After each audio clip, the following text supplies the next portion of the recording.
मित्रों, मैं सुरेंद्र श्रीवास्तव, लोकसत्ता आंदोलन लोकसत्ता पार्टी का मेंबर।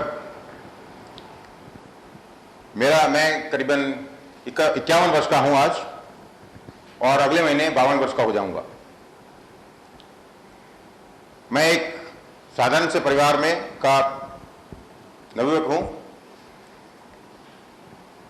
मेरे पिताजी मिलिट्री में सोल्जर थे, जिन्होंने सेकेंड वर्ल्ड वॉर से लेकर भारत की सभी लड़ाइयां लड़ी, अपना जीवन भारत के लिए समर्पित किया पूरा।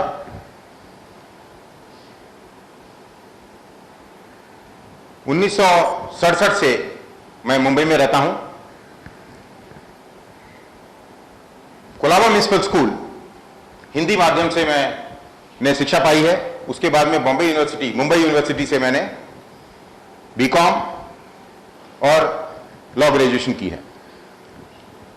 1974-75 से ही मैंने एक साधारण सा काम करना शुरू किया था। एक पियोन की नौकरी से शुरू कर मैं 1996 में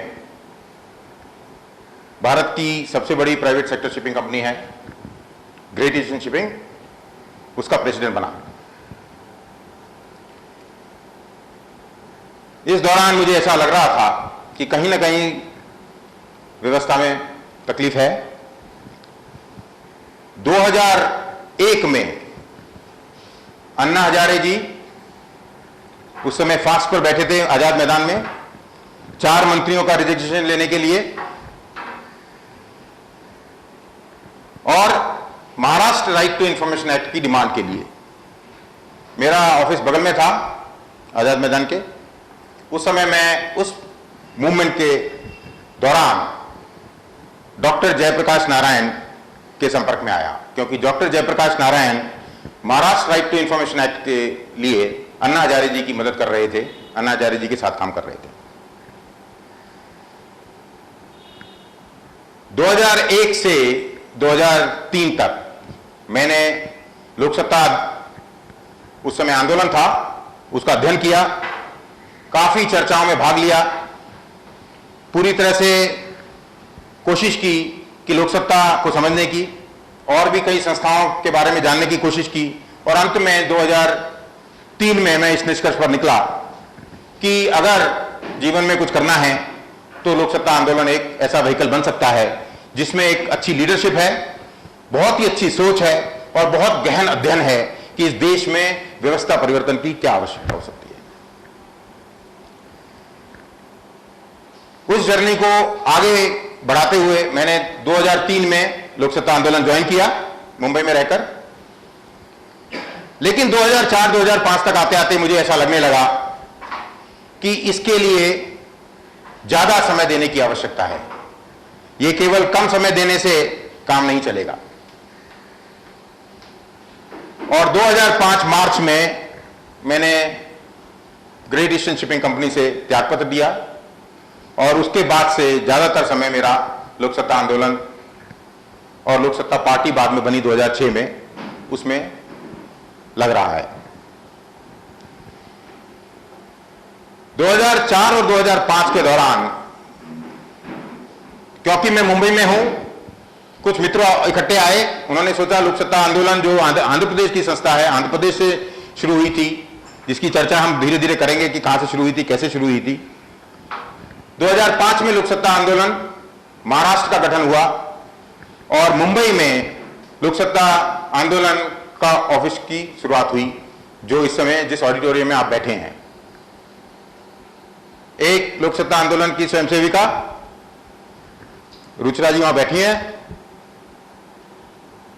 उन्होंने ये कहा कि ये ऑफिस जो है, मैं लोकसत्ता आंदोलन को ₹1 हर महीने की लीज पे दूंगी, और इसी तरह से उन्होंने ये भी कहा कि इसका जो बाकी के जो नॉर्मल खर्चे हैं, जैसे कंप्यूटर चाहिए आपको, कंप्यूटर मेंटेनेंस का खर्चा है या इलेक्ट्रिसिटी का खर्चा है, अब तो ये उन्होंने एसी भी बना दिया है, एसी का खर्चा है, ये सब खर्चे मैं करूंगी। मैं उनका स्वागत करता हूं, वो वहां बैठी हैं।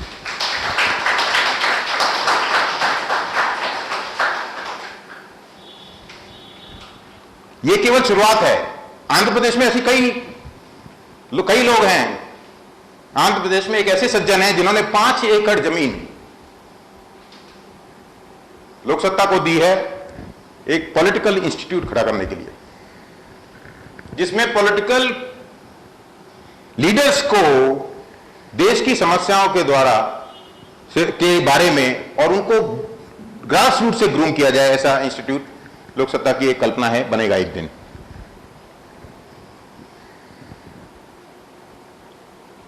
अब मैं आपको लोकसत्ता की शुरुआत से लेकर और लोकसत्ता पार्टी के आज तक की जर्नी के बारे में कुछ कहना चाहूंगा।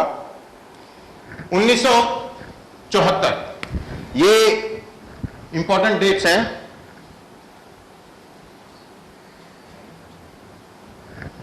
1974-75 ये ज्यादातर लोगों को याद होगा कि इमरजेंसी की शुरुआत हुई थी। ऐसा माहौल देश में बना था कि डेमोक्रेसी खतरे में पड़ रही थी और जयप्रकाश नारायण के नेतृत्व में एक संपूर्ण क्रांति का नारा लगाते हुए लाखों लोग उसका विरोध में खड़े हो गए थे।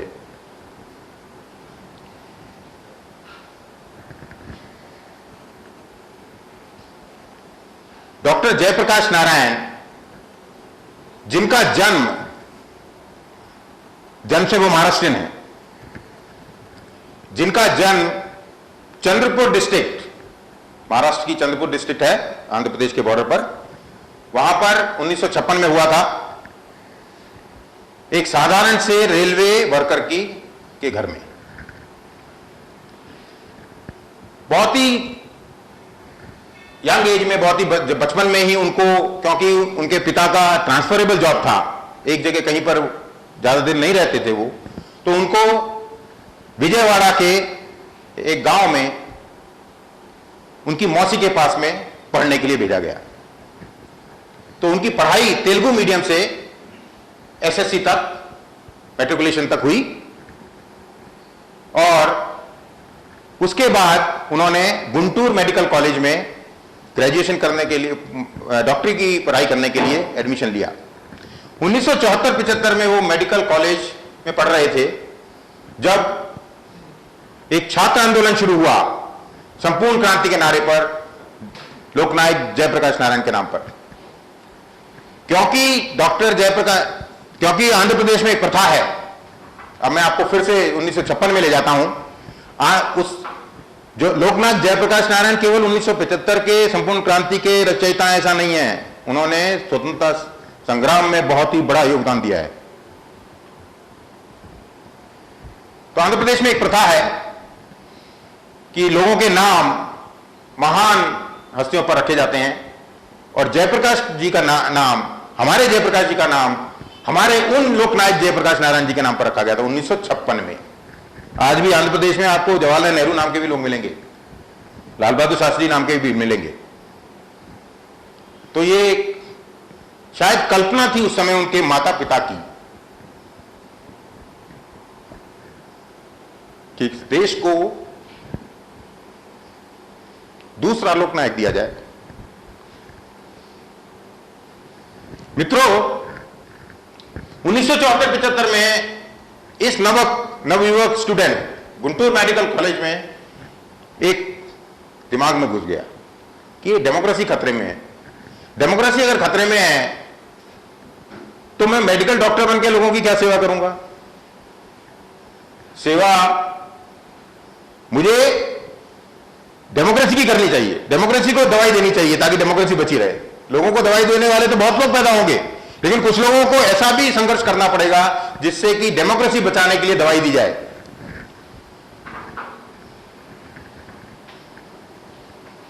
इसलिए वो संपूर्ण क्रांति के उस नारे के साथ उन्होंने इमरजेंसी में उसके आंदोलन में भाग लिया और बहुत जोरदार तरीके से संघर्ष किया। उसी दौरान 14-15 साल की उम्र में मैं भी, जब मैं गोरेगांव में रहता था, हमने भी उस इमरजेंसी के दौरान काम किया। लेकिन हम बच्चे थे तो हमारा काम था रातों रात पोस्टर लगाना और रातों रात पैम्पलेट बांटना घर घर, क्योंकि उस समय प्रतिबंध लग चुका था, किसी भी न्यूज़पेपर के ऊपर टीवी हुआ नहीं करता था उस समय।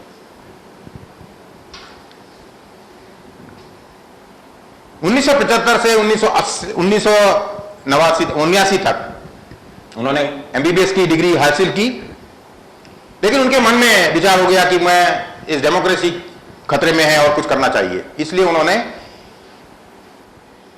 आईएएस की परीक्षा दी और 1980 के बैच में अव्वल दर्जे से पास होकर आंध्र प्रदेश कैडर में वो आईएएस इंडियन एडमिनिस्ट्रेटिव सर्विस के नाम से ज्वाइंट कलेक्टर नियुक्त हुए। उन्होंने कल्पना की थी कि मैं सरकार में जाऊंगा और उस व्यवस्था को बदलाव करने की कोशिश करूंगा कि जिसकी कारण से ऐसी परिस्थिति पैदा हुई कि गवर्नमेंट ने इमरजेंसी लगाई और करोड़ों लोगों को फिर से स्वतंत्रता 1947 में मिली थी, फिर से स्वतंत्रता के लिए लड़ना पड़ा 1975 में। ऐसे माहौल ना पैदा हो, इसलिए सरकार में रहकर ऐसी व्यवस्था की रचना होनी चाहिए और उसके लिए मैं लड़ाई करूंगा अंदर से। ज्वाइन हो गए वो।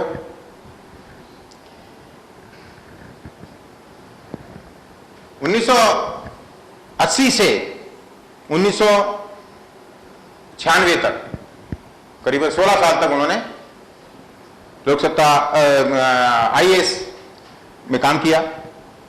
उस दौरान जब राजीव गांधी जी की सरकार आई, इंदिरा जी की ट्रेजिक मौत के बाद, उनका, क्योंकि वो कलेक्टर थे उस समय, तो किसी दौरान उनको राजीव गांधी के साथ आए हो, राजीव गांधी जी का उनका यंग लड़के का बात करने का तरीका और उनका सोचने का तरीका बहुत अच्छा लगा।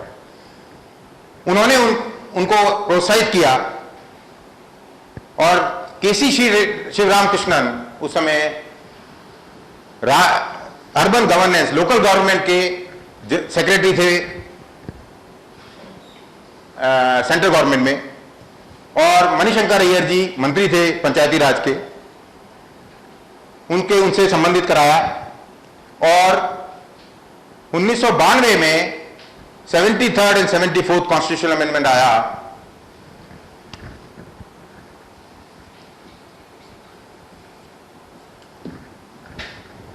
जिसकी कल्पना थी कि हर गांव में ग्राम सभा और पंचायत एक ऐसी शासन व्यवस्था बने जिससे कि ग्राम की सारी व्यवस्था संभाल सके, और शहरों में 74th अमेंडमेंट में उसी तरह से parallel ward committee and ward सभा की रचना हो, जिससे कि लोकल गवर्नमेंट अपने घर के बगल में खड़ी हो और लोगों को खुद सरकार अपने लोकल गवर्नमेंट चलाने का मौका मिले, ताकि जो क्लोज पास में पास की सभी तकलीफें हैं वो अपने आप ही दूर हो जाएं। उन ऐसे प्लेटफॉर्म की रचना हो। ये कोई नया साइंटिफिक रॉकेट साइंस नहीं था, ज्यादातर डेवलप कंट्रीज में ऐसा है। हमारी अगर 2000-3000 साल पहले अगर आप जाएं तो यही था, इसीलिए उस समय शासन ज्यादा व्यवस्थित था लोकल गवर्नमेंट का। उसमें सेंटर कोई ज्योग्राफिकल नेशन नाम से कुछ प्रॉब्लम थी, वो दूसरी थी, लेकिन लोकल लेवल पर गवर्नेंस बहुत अच्छी थी, क्योंकि जितनी सरकार लोगों के पास होगी उतना ही उसमें अकाउंटेबिलिटी बढ़ती है, उतना ही उसमें लोगों का पार्टिसिपेशन बढ़ता है, लोग भी जिम्मेदार हो जाते हैं, लोगों के ऊपर भी अकाउंटेबिलिटी ट्रांसफर हो जाती है। तो इसकी रचना हुई। लेकिन जब वो सारे लेयर से पास होकर कैबिनेट से पास हुआ, उसके बाद में पार्लियामेंट से पास, स्टैंडिंग कमेटी से पास हुआ, फिर पार्लियामेंट में डिस्कशन हुआ और पार्लियामेंट में 2/3 से पास भी हो गया, जब उन्होंने देखा डॉक्टर जयप्रकाश नारायण ने कि ये ऐसा कॉन्स्टिट्यूशनल अमेंडमेंट था जो कि शब्दों की संख्या में इवन पूरे अमेरिकन कॉन्स्टिट्यूशन से भी ज्यादा है, 7000 से ज्यादा वर्ड है 73rd और 74th कॉन्स्टिट्यूशनल अमेंडमेंट में, और उसको लॉ की तरह प्रस्तुत इस तरह से प्रस्तुत किया गया कि उसको उसमें लूप होल छोड़कर उसको मैनिपुलेट किया जाए। इंटेंशन सही था लेकिन उसका सही स्वरूप नहीं आया, इसलिए आज तक भी 73rd 74th अमेंडमेंट पूरी तरह से जिस तरह का इंटेंशन था लागू नहीं हुआ। डॉक्टर जयप्रकाश नारायण परेशान हो गए कि ये ऐसी कल्पना तो नहीं थी जो ऐसा आया वो। उन्होंने सोचा कि कुछ गड़बड़ है। उसके बाद में एनटी रामाराव जी की सरकार आई आंध्र प्रदेश में, पीवी नरसिम्हा राव जी उस समय चीफ मिनिस्टर भी थे। एनटी रामाराव जी ये यंग जो कलेक्टर था वो बहुत ही फेमस हो चुका था तब तक, क्योंकि उन्होंने जिस पद पर रहे, जिस जगह रहे, वो अपने अपने डिस्ट्रिक्ट में उन्होंने बहुत अच्छे काम किए, बहुत महान काम किए हैं। लोग आज भी उन डिस्ट्रिक्ट में उनको ऑलमोस्ट भगवान की तरह पूजते हैं। ये सोचने के बाद जब उनको एनटी रामाराव जी ने देखा कि मुझे तो नया, मैं तो वो तो था, मैं तो मूवी आर्टिस्ट हूं, मुझे बदलाव जरूर चाहिए, जीत में आ गया हूं, करूं क्या, कैसे करूं, गवर्नेंस कौन। उन्होंने उनको डॉक्टर जयप्रकाश नारायण को इनवाइट किया और उनको अपना प्राइवेट सेक्रेटरी बनाया। उसके बाद डॉक्टर जयप्रकाश नारायण को पहली बार पूरे स्टेट को चलाने का मौका मिला पीछे रहकर। और उसके बाद एंटी रामाराव कारगिरी, एंटी डिफेक्शन के कारण सरकार गिर गई, नई सरकार आ गई। वो पूरी परिस्थिति को देखकर उनको लगने लगा लोग अच्छे हैं, कुछ गड़बड़ है, उससे ज्यादा कुछ गड़बड़ है, ये बदलाव इतनी आसानी से नहीं आएगा। 1996 में उन्होंने त्यागपत्र दे दिया आईएएस से और 1996 में उन्होंने लोक सत्ता आंदोलन का गठन किया, जिसके दो मुख्य उद्देश्य थे। एक कि हर व्यवस्था, हर इंस्टीट्यूशनल व्यवस्था की स्टडी की जाए और उसमें क्या क्या बदलाव की जरूरत है उसको वेल डॉक्यूमेंट किया जाए। दूसरा, पब्लिक मोबिलाइजेशन किया जाए ताकि वो अचीव किया जाए जो सोचा गया है, जो बदलाव सोचा गया है। इसलिए 1996 में उन्होंने लोक सत्ता का गठन किया। शुरुआत में जब लोक सत्ता का गठन हुआ तो उन्होंने कल्पना की थी कि इसके बारे में काफी गहन अध्ययन की आवश्यकता है हर व्यवस्था में, चाहे पॉलिटिकल व्यवस्था हो, चाहे जुडिशियल व्यवस्था हो, चाहे पुलिस व्यवस्था हो, चाहे लोकल गवर्नमेंट व्यवस्था हो, चाहे एग्रीकल्चर के बारे में पॉलिसीज हो, इसके बारे में बहुत सोचने की आवश्यकता है। तो उन्होंने फाउंडेशन फॉर डेमोक्रेटिक रिफॉर्म्स नाम से एक संस्था का निर्माण किया, फाउंडेशन ऑफ डेमोक्रेटिक रिफॉर्म्स। अगर आप देखेंगे ये foundation of democratic reforms is a registered body जो थिंक टैंक है। इसके साथ में कई लोग, ऐसे लोग जुड़े हैं एफडीआर के साथ में जिनका लोक सत्ता से कोई लेना देना नहीं है। They are experts in their field. बहुत सारे सीनियर जजेस सुप्रीम कोर्ट के, जुडिशियल व्यवस्था में क्या परिवर्तन आना चाहिए, एफडीआर के लिए थिंक टैंक हैं। वो भाग लेते हैं चर्चाओं में और एक निष्कर्ष निकालते हैं। तो ये think tank foundation for democratic reforms की रचना की 1996 में, 1996 में। लेकिन उसी तरह से उनके जो काफी चाहने वाले थे, उस समय बहुत उनके चाहने वाले थे तब तक, और तेलुगु, खासकर तेलुगु स्पीकिंग पीपल की अमेरिका में काफी धाक है, काफी संख्या में है, उस समय भी थे। ऐसे लोग फिर वहां इकट्ठे आ गए उसी समय और उन्होंने foundation for democratic reforms in India की रचना अमेरिका में की, जिसका भी काम वही था, लेकिन वो इंटरनेशनल एक्सपर्ट्स को इकट्ठा करती है। Foundation for democratic reforms Indian experts को इकट्ठा करती है ऑन वेरियस इश्यूज।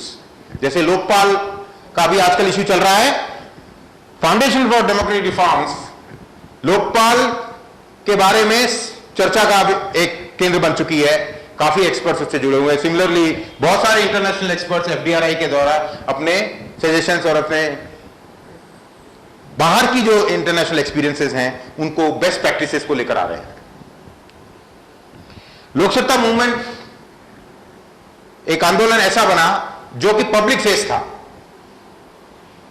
कि जो भी रिसर्च करेंगे उसको बदलाव कैसे लाएंगे, केवल रिसर्च करके तो नहीं आने वाला, उसको एक तरफ पब्लिक के पास ले जाना पड़ेगा ताकि पब्लिक मूवमेंट खड़ा हो, दूसरी तरफ जो लोग कुर्सी में बैठे हैं उनके पास ले जाना पड़ेगा ताकि उनको समझाएं कि ये देश के लिए करना की आवश्यकता है। तो इसलिए ये लोकसत्ता मूवमेंट बना। साथ में लोकसत्ता मूवमेंट ने यह भी समझा कि ये केवल उनका काम नहीं है, केवल वो अकेले कर सकते हैं क्या, नहीं कर सकते। इसलिए उन्होंने नेटवर्क, नेशनल नेटवर्क तैयार किया। उस नेशनल नेटवर्क में बहुत सारे एनजीओ हैं जिन्होंने लोकसत्ता के साथ काम करना शुरू किया। उसमें मुंबई में अग्नि नाम से एक संस्था है,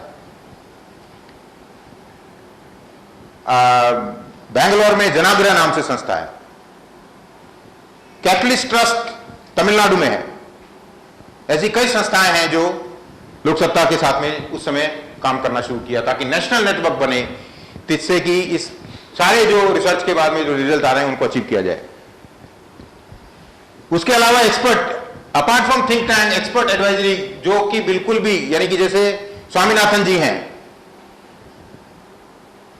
ऐसे लोगों को भी इकट्ठा करने की कोशिश की ताकि बाहर से एक्सपर्ट जो रोज एफडीआर में इन्वॉल्व नहीं होना चाहते हैं, उनकी भी ओपिनियंस कैसे इकट्ठी की जाए, तो उसको कोऑर्डिनेशन करने के लिए की।